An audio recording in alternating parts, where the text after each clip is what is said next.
যদি লক্ষ্য থাকে অটুট, বিশ্বাস হৃদয়, আর এই স্বপ্ন পূরণের জন্য লড়তে পারলেই দূরত্ব যেন কোনো বাধা নয়, এমনটাই প্রমাণ করেছেন চট্টগ্রামের এক তরুণ মোহাম্মদ ইয়াসির আল আহাদ।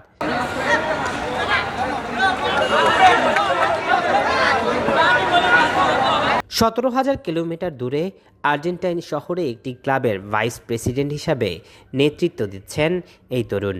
আর্জেন্টিনার ক্লাব দ্বীপ্রদীপ ও বাংলাদেশ ক্লাবের দায়িত্ব পাওয়া একমাত্র বাংলাদেশি তিনি। কিভাবে সম্ভব হলো এই অসাধারণ অর্জনের? অনলাইনে ঘাটাঘাটি করার পর আমি দেখি যে বাংলাদেশের নামকরণ একটা ক্লাব যেটা আর্জেন্টিনায় অবস্থিত। যখন ক্লাবটা প্রতিষ্ঠিত হয় তখন একটা মিডিয়া ক্রেজ ছিল অনেক ভালো।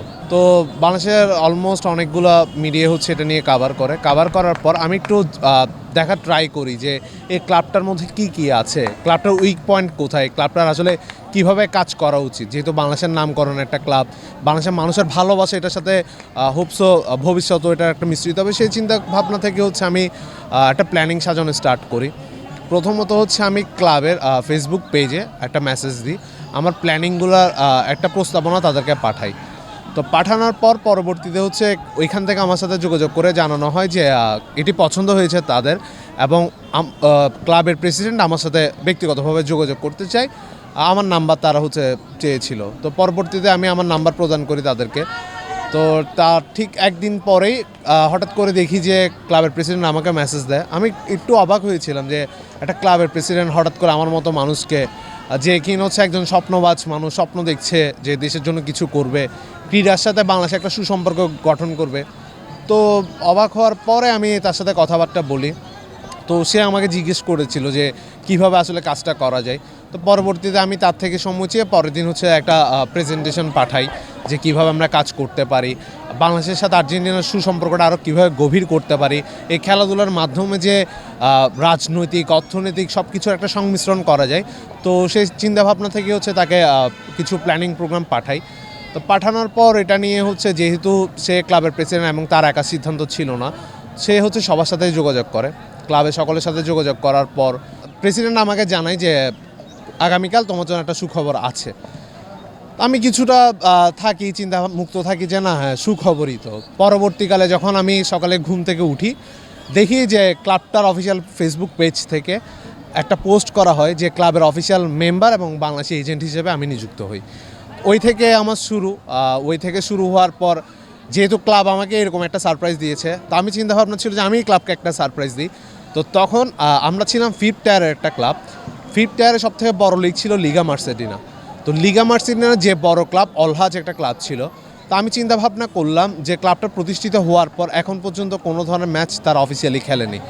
তো আমি চিন্তাভাবনা করলাম যে আমি যদি কোনো না কোনোভাবে যদি একটা ম্যাচ অ্যারেঞ্জ করতে পারি, তো সেক্ষেত্রে সময়ের সাপেক্ষটা এমন বিষয় যে ডিসেম্বরের 16 তারিখ বাংলাদেশের বিজয় দিবস, আমাদের ক্লাবটারও প্রতিষ্ঠাকাল।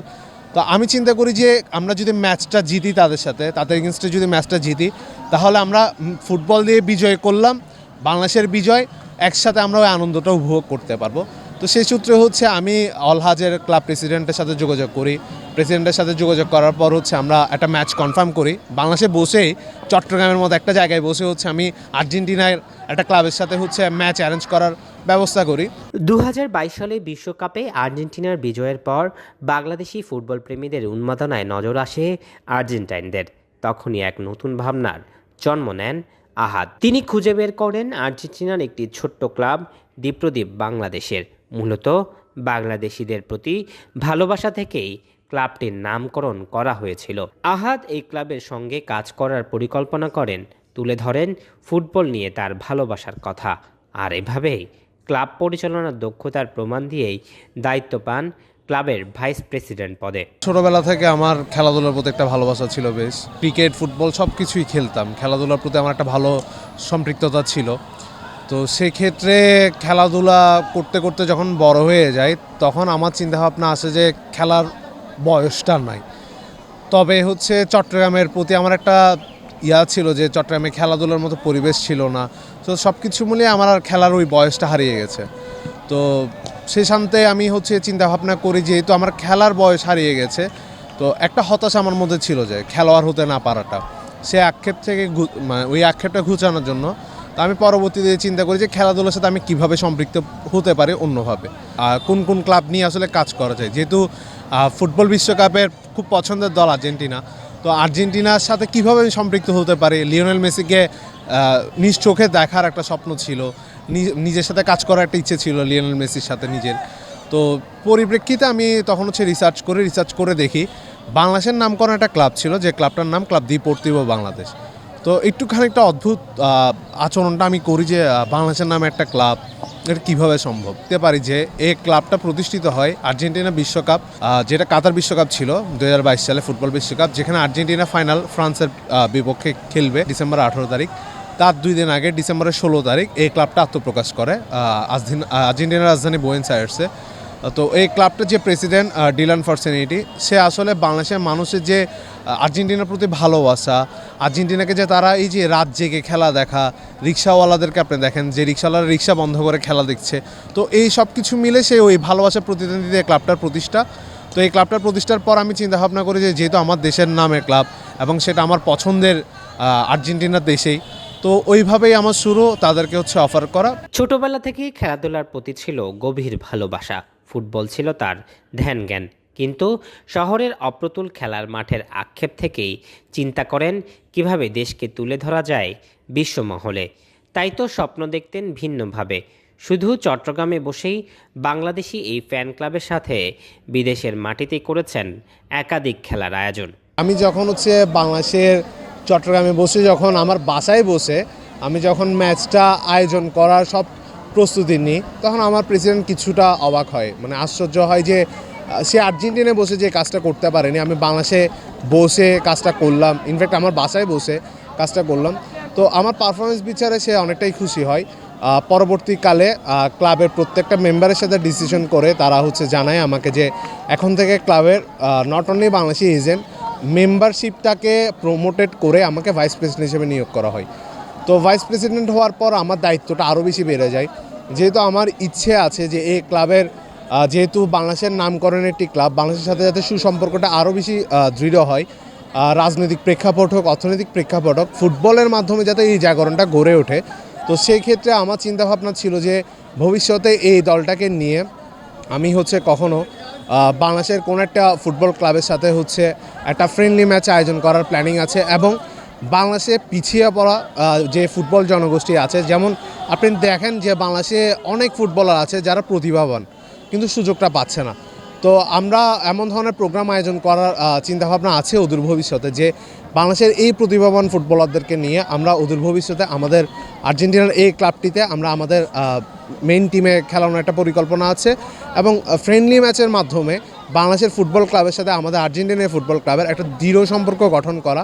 আর তাছাড়াও হচ্ছে যে বাংলাদেশের মানুষের যে ভালোবাসার বহিঃপ্রকাশ, ওই বহিঃপ্রকাশটাকে আরও যাতে দৃঢ় করা যায়, আরও যাতে গভীর করা যায়, সেই চেষ্টাটাই আমার আছে। স্বপ্নবাজ এই তরুণ পড়াশোনা করেছেন চট্টগ্রামের বিজিসি ট্রাস্ট বিশ্ববিদ্যালয়ের ৪র্থ বর্ষে। শুধু ক্লাব নয়, বাংলাদেশের ফুটবলের ভবিষ্যৎ গড়ার জন্য ইয়াসির আর আহাদ তৈরি করেছেন এএসএল এলিট স্পোর্টস নামের একটি ক্রীড়া ব্যবস্থাপনা সংস্থা। আন্তর্জাতিক পর্যায়ে সুযোগ সৃষ্টি, ব্র্যান্ডিং, চুক্তি, আলোচনা এবং ক্যারিয়ার উন্নয়নে কাজ করছেন এই তরুণ। বর্তমানে অধ্যয়নরত আছে বিজিসি ট্রাস্ট ইউনিভার্সিটিতে। তার পাশাপাশি আমার একটা স্পোর্টস এজেন্সি আছে যার নাম হচ্ছে এএসএল এলিট স্পোর্টস। আমার যে স্বপ্ন দেখিয়েছে এই জায়গায় আমি কিছুক্ষণ আগে যার কথাই বলছিলাম, তো আমার ওই জীবনসঙ্গিনীর সাথে হচ্ছে একসাথে মিলে হচ্ছে আমার এই স্পোর্টস এজেন্সি প্রতিষ্ঠা করা। আমরা স্পোর্টস মার্কেটিং অ্যান্ড ম্যানেজমেন্ট নিয়ে কাজ করি। বিগত 4-5 বছর ধরে আমি এই বিষয়গুলো নিয়ে যেহেতু কাজ করছি, তা আমার ইচ্ছে আছে যে বাংলাদেশের যে খেলাধুলার যে জগৎটা, আপনি দেখেন যে বাংলাদেশে খেলাধুলার মাঠের অভাব, ছেলেমেয়েরা আসলে খেলতে পারছে না সেই সুযোগে। তো আমার চিন্তাভাবনা যে একটা প্ল্যাটফর্ম ক্রিয়েট করা, যে প্ল্যাটফর্মে হচ্ছে বাংলাদেশে পিছিয়ে পড়া জনগোষ্ঠীটা যাতে খেলাধুলার মাধ্যমে গ্লোবাল একটা ব্র্যান্ডিং ক্রিয়েট করতে পারে। তাছাড়াও হচ্ছে যে এই যে তাদের যে দক্ষতা আছে, দক্ষতাটা যাতে ফুটিয়ে তুলতে পারে, সেই হিসেবে আমি আমার স্পোর্টস এজেন্সি কাজ করছে। বার্সেলোনা, রিয়াল মাদ্রিদ সহ বিভিন্ন নামি দামি ক্লাবের নিজেদের ব্র্যান্ডিং, মার্কেটিংয়ের জন্য বিশ্ববাজারে স্পোর্টস এজেন্টদের চাহিদা রয়েছে ব্যাপক। খেলাপ্রেমী এই তরুণ মনে করেন তরুণরা যুক্ত হলে একদিন বিশ্বের বুকে ছড়িয়ে যাবে দেশের নাম। Hi friends, My name is Dylan Forciniti and I am the president of the Deportivo Bangladesh from Argentina. In my country, we didn't know much about of Bangladesh people. One night, I stay at home watching the news and I see the madness of the fans of Bangladesh with Argentine team. When I see it, I told myself we need to create a new club to the honor for these beautiful and crazy Asian people. The 16th of December of 2023, one day before the World Cup final, we decided to found a new club in Argentina. At the moment, we are looking for a sponsor of your country. We need make more big the new club. We need all your help. Last week, we decided our friend Yazin Olahab is the new official member and new official angel of our club. From Argentina, we send greetings and love for all the people of Bangladesh. Bye bye, friends. Thank you for all. প্রত্যেকটা transfer update দেয়। এটা south এশিয়ার মধ্যে একমাত্র Zulkar nine, দৈনিক আজাদী।